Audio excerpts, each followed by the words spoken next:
Assalamualaikum warahmatullahi wabarakatuh. Nama saya Amilatul Khairiyah dan teman saya Siti Nilna Kusumal Khair. Pada pertemuan kali ini akan menjelaskan tentang mata kuliah penelitian tindakan kelas yang kami lakukan pengamatan di MI Nurul Huda Semen Pinggir Kapas dengan tema penerapan metode pembelajaran role playing sebagai upaya meningkatkan motivasi dan hasil belajar mata pelajaran akidah akhlak di MI Nurul Huda Semen Pinggir Kapas. Yang pertama adalah latar belakang dari penelitian tersebut, yaitu kemajuan ilmu pengetahuan dan teknologi harus diiringi dengan peningkatan iman dan takwa umat manusia, termasuk siswa sebagai generasi pelanjut. Proses pembelajaran agama Islam harus dapat memberikan perubahan pola pikir, tindakan, dan sikap kepada siswa. Untuk itu, inovasi dan kreativitas dalam pembelajaran agama Islam harus ditingkatkan setiap saat untuk menjawab tantangan tersebut. Hal itu bertujuan untuk lebih memaksimalkan pada hasil dan kemampuan yang diperoleh siswa, sehingga mampu mengembangkan daya pikir agar lebih kreatif dan mampu mencari solusi terhadap permasalahan yang terjadi. Guru harus kreatif mengembangkan metode pembelajaran. Salah satu metode yang perlu digunakan dalam proses pembelajaran diantaranya adalah metode role playing. Metode role playing merupakan salah satu metode pembelajaran yang akan peneliti terapkan dalam pembelajaran akidah akhlak di MI Nurul Huda Semen Pinggir Kapas kelas 4 guna mengembangkan kemampuan siswa secara optimal. Penerapan metode tersebut diharapkan agar guru dapat menyampaikan materi pembelajaran dengan menciptakan kondisi pembelajaran yang bervariasi dalam menumbuhkan motivasi siswa untuk belajar lebih kreatif, mendorong rasa ingin tahu untuk belajar lebih tuntas. Oleh sebab itu, rasa ingin tahu ini perlu mendapat rangsangan sehingga siswa akan memberikan perhatian selama proses pembelajaran. Diterapkannya metode role playing, rasa ingin tahu dapat dirangsang melalui elemen-elemen yang baru dan kompleks. Apalagi elemen-elemen tersebut dimasukkan dalam rencana pembelajaran. Hal ini dapat menstimulus rasa ingin tahu siswa.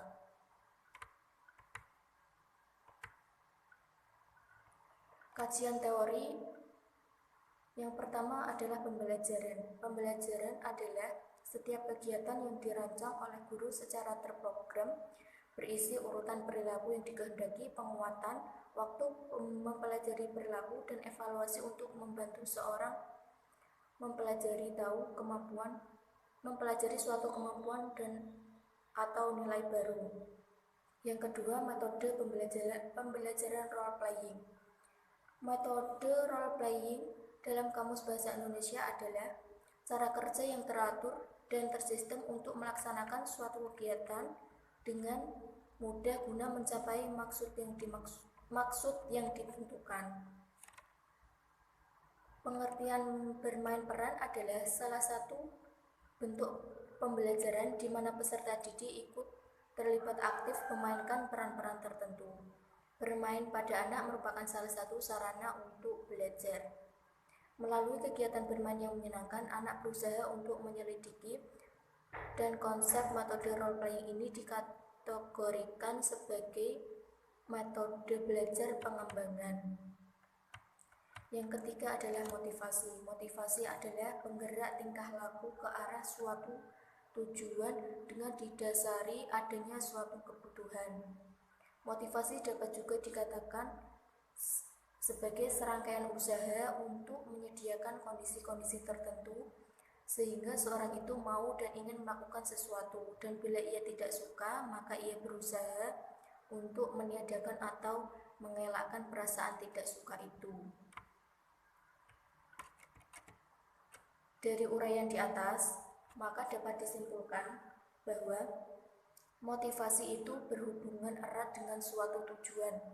Semakin berharga tujuan itu, bagi yang bersangkutan, maka makin kuat pula motivasinya.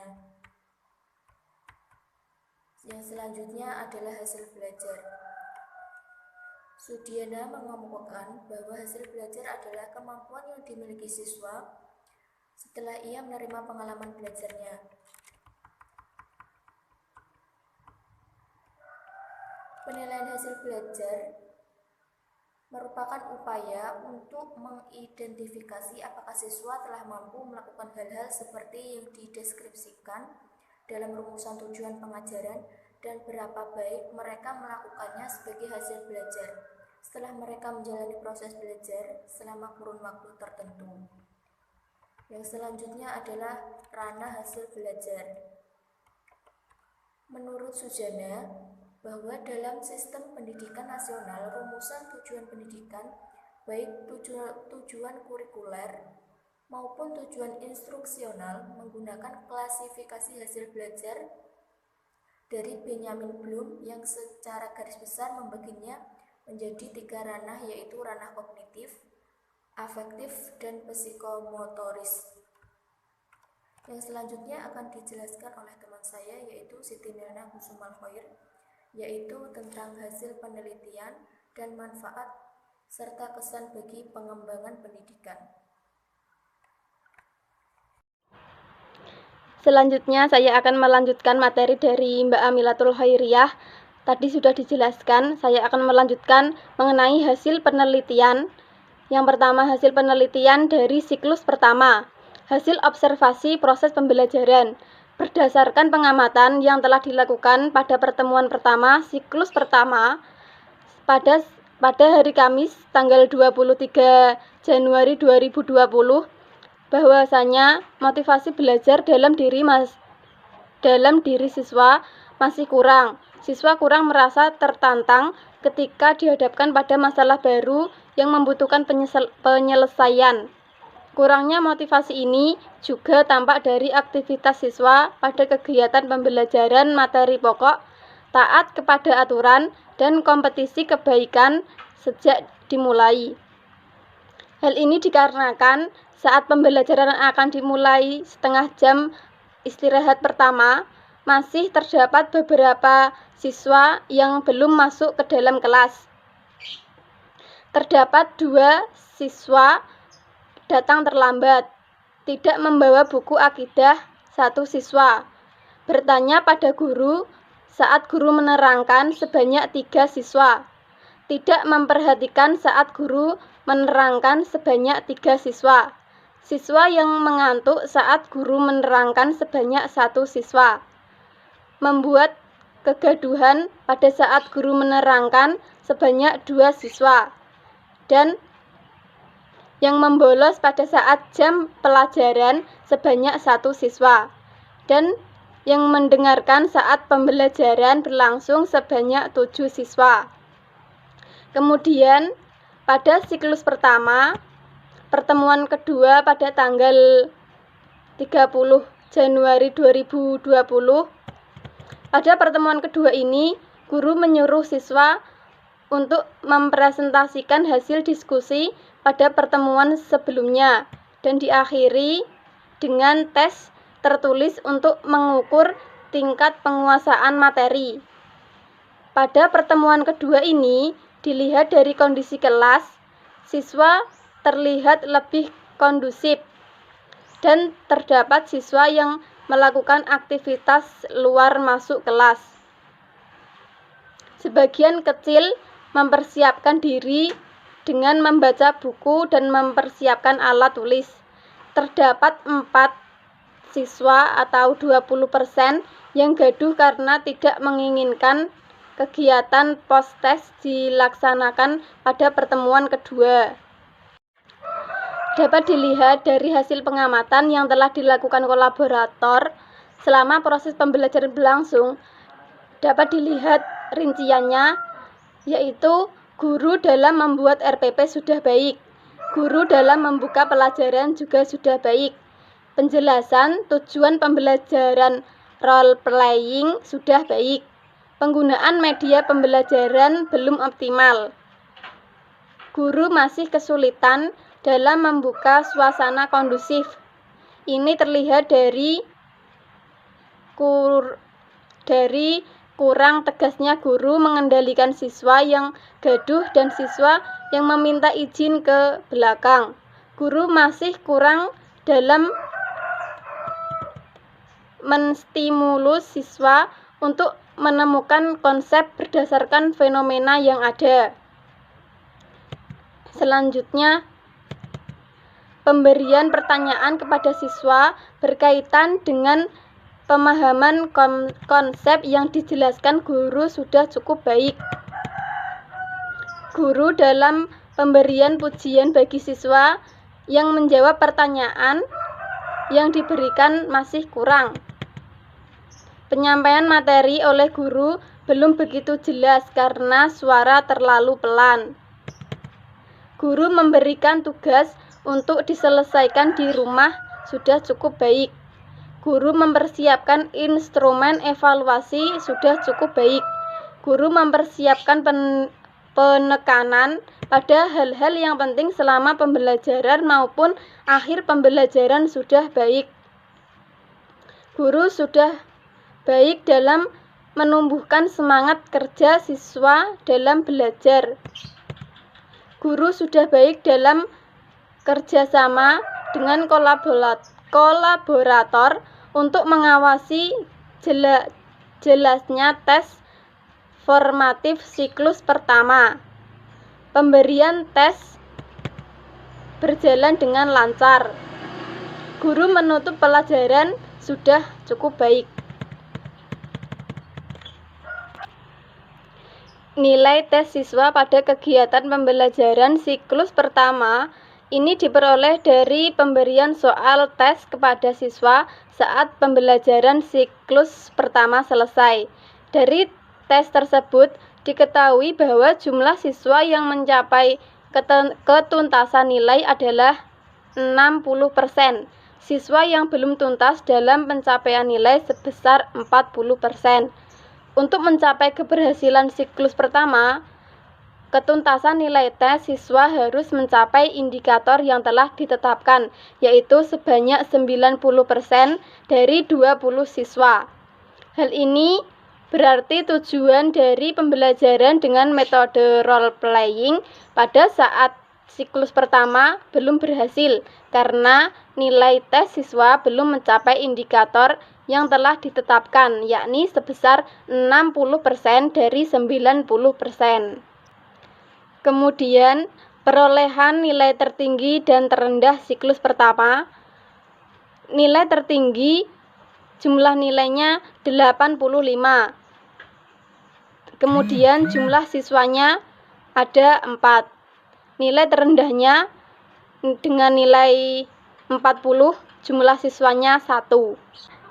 Akan dilanjutkan siklus yang kedua, yaitu dari hasil observasi diperoleh aktivitas siswa, diantaranya jumlah siswa yang datang terlambat sebanyak 1 siswa.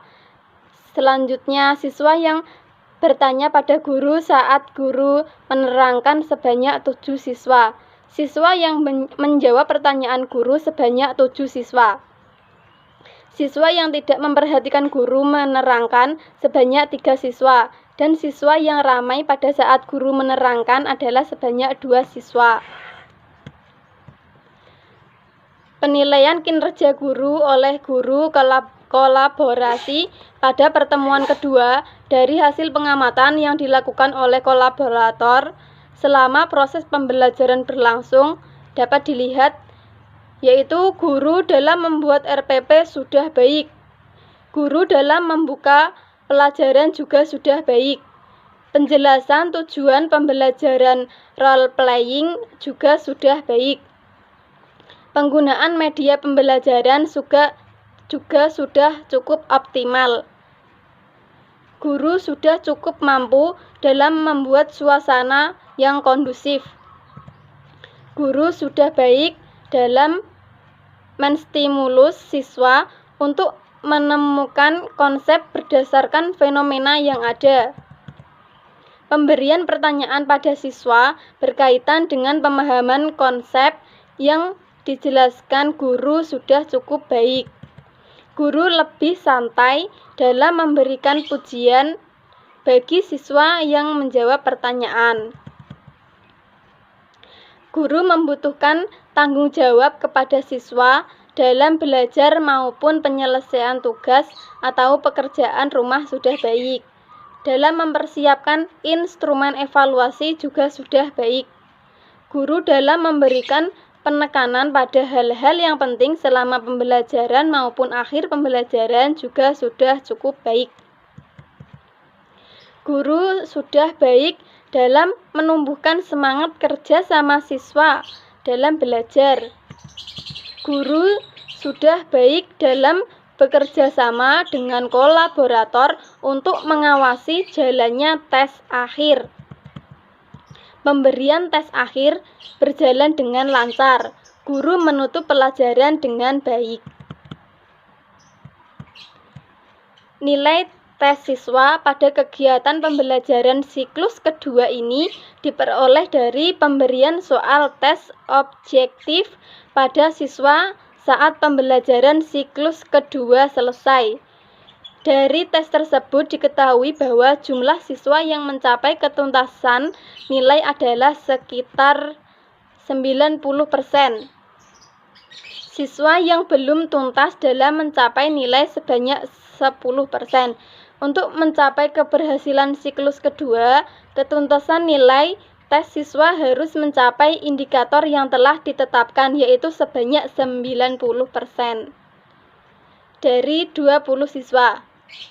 Ini berarti tujuan dari pembelajaran dengan metode role playing pada siklus kedua sudah berhasil karena nilai tes sudah mencapai indikator yang telah ditetapkan sebesar 90%.